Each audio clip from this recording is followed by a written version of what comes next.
Welcome to r/entitled people, where we share stories from your lives about people who think the rules don't apply to them and they should get what they want. Thank you, friends, for subscribing to the channel and for so many likes. And today we have 3 great stories, so subscribe, hit the like button, and let's begin. The first story, entitled Parents Demand Service: The Battle at the School Bookstore. The second story, throwing shade at the entitled manager: A pizza place showdown. The third story, got my former employer in a lot of trouble. The first story is entitled Parents Demanding to be Served. I work in a school as a part-time bookstore assistant to earn a bit of extra cash after my exams. At this time of the year, we're busy selling next year's essentials and books to the students, and there are designated time slots for different levels and financial schemes. Today was the day specially only for FAS, Financial Assistance Scheme customers, to come and collect their mandatory school items for free. However, we still have some non-FAS parents who come in to purchase books, but we don't have the heart to chase them out. And they're generally nice, so we still serve them anyway while still prioritizing FAS parents and students. So far, I haven't really met any outrightly rude parents, so I thought that surely there wouldn't be any rude or entitled parents today. Oh boy, was I wrong. At first they came in, a lady and her husband and her 10-year-old kid. We were ready to serve them since we weren't serving any FAS customers at that moment. I asked them for the book list, which is required, and turns out they don't have it, so I told them to go to the school office to get a copy. A few minutes go by and a man with 2 boys came in. This time they were under the FAS scheme, so we get to serving them quickly. We were in the midst of getting their items when the family from before came back from their journey. Because of the special circumstances, we're not allowed to have over 5 people in the bookstore. Me, my colleague, and the man with his 2 boys, so we told them to queue up.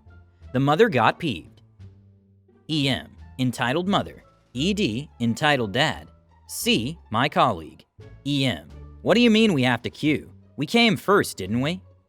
C, I'm sorry, but we prioritize the FAS customers first. You have to wait, we won't take long. EM, but we came first until you told us to go to the office to get the book list. C, I know, but today is actually supposed to be only for FAS collection. EM, FAS, it says here that today is for all levels, pointing at the book list. C, all levels for FAS customers. Did you not see the FAS part? She points at her book list. C, FAS collection for all levels. EM, I only saw all levels, so today should be walk-in purchase for all levels. C, I told you no. Today is only for FAS students. The parents ignore her and continue into the bookstore. My colleague becomes exasperated and points at me. Fine, you go serve them. I was obviously a little startled, but I was not paid enough to argue with them, so I obliged. I went to them and grabbed the stuff their kid needs. The parents were visibly annoyed, not with me, but with my colleague, and they were muttering to each other about how ridiculous my colleague was being. My colleague was still serving the poor FAS guy and his 2 boys. The guy looked as though he had his dose of secondhand embarrassment, and the 2 boys were just gawking at the scene. I was just about helping them check out their books, reading the titles of the books to them in order of the book list, when my colleague came over, ready to tell them off again. C, please listen to me. I'll circle it out for you in pen, see? ED clearly ignoring her please. Yep, textbook 4A, 4B. Me stops reading the titles so my poor colleague could get her word in. EM, I told you, we came first and today is for all levels. ED turning to EM. Just ignore her. Let's continue checking the books.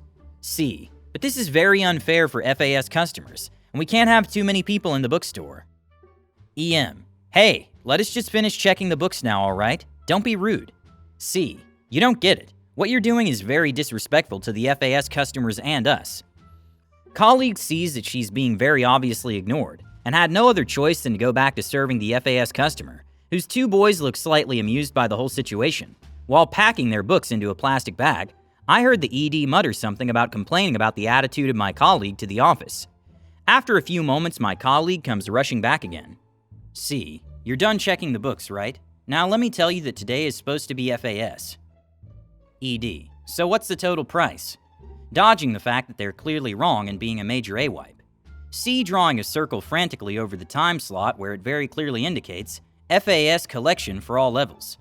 You look at this. Today isn't supposed to be for walk-in purchases. I'm just standing at the side, spectating the argument that's about to break out. I felt bad for my colleague and silently wished she would stop arguing with these people, who clearly lack even a modicum of empathy or common sense.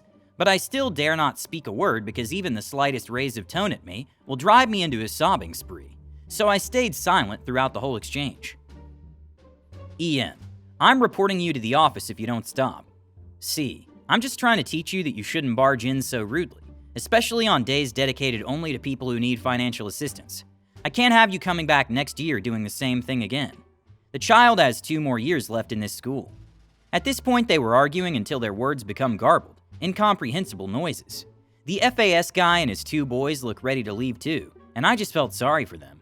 I couldn't help them since I didn't know how to fill up the form for FAS students, so I stayed on my spot as a mere spectator. C, I give up. You can report me or take a picture of me if you like, but just know that you're in the wrong here. ED, what do you mean? From the first time I stepped in here, you had a terrible attitude and a rude, dismissive tone. You ought to apologize. I'll be complaining about you to the office. Colleague leaves the counter to go back to the FAS guy. She was clearly in a very bad mood at that point. I quickly pack up their things with quivering hands, took their money and send them off on their way. After all the customers have left, I tried to cheer my colleague up. They were rough, huh? No manners at all. I grinned. I'm gonna report them to the office. If they come in again next year, I'll see what I'll have to do about it. She replied grimly. Since every parent and student in grade 3 or above had to write their child's name and their contact number in a piece of paper to indicate that they had paid money for some English books, she grabbed the paper that had the child's name on it and went off to the office.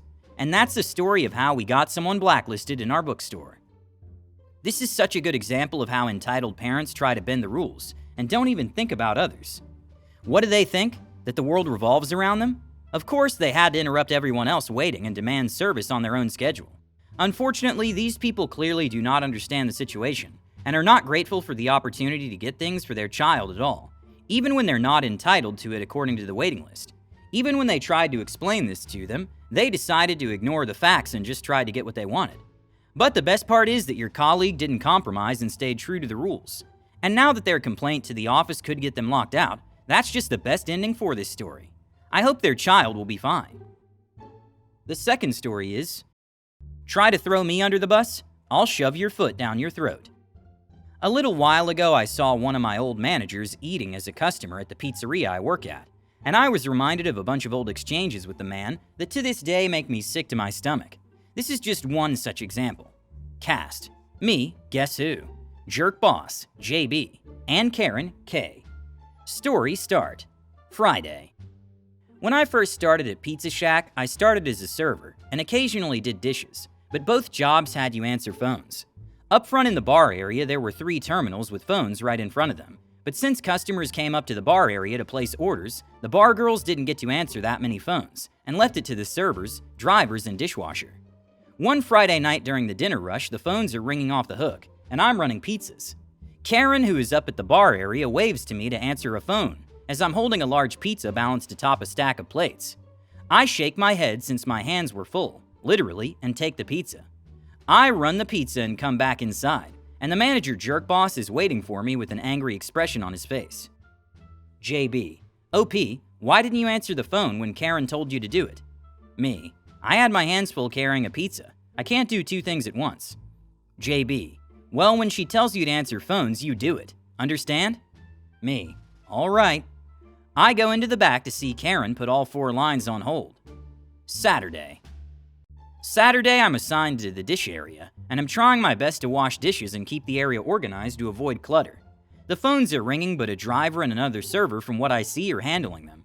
From where the dish area is, I cannot see neither the bar area or Karen, but I see Jerk Boss coming up to me. JB: OP, what did I tell you yesterday? When Karen tells you to answer phones, you do it. No excuses. Me: She didn't tell me to do anything. I haven't seen her since I got here. JB: Well, she said you agreed to answer phones and you walked away from her. Now answer phones. Me, seeing no other option, pick up the phone, which has 2 lines on hold waiting to be taken. But as I do, my eyes drift over towards the schedule for tomorrow as an idea formed in my head. Sunday. The moment I started my shift, I walked into the patio area, where a birthday party had just left. Many of the other servers offered to help me, but I smirk as enact my plan. I ask some of the servers if they could take dirty dishes in after they bring out food, and they accept. I keep myself outside on the patio area for a good 20 minutes, cleaning and wiping down tables for new customers settling in, only going in once the entire patio was clean. And guess who I run into? Jerk Boss.